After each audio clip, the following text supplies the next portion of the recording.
Happy New Year 2016! Hier ist Chrizlys Modellbau Werkstatt und ich wünsche euch ein erfolgreiches, gesundes und wunderbares Jahr 2016. Das Jahr 2015 ist vorbei. Es war ein interessantes, spannendes Jahr, allerdings auch mit vielen Tragödien. Und ich möchte euch jetzt einfach mal zeigen, was ich so vorhabe im Jahr 2016 zu veröffentlichen oder zu machen.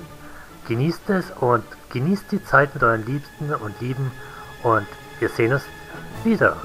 Bis demnächst hier bei Chrizlys Modellbau Werkstatt. Bye!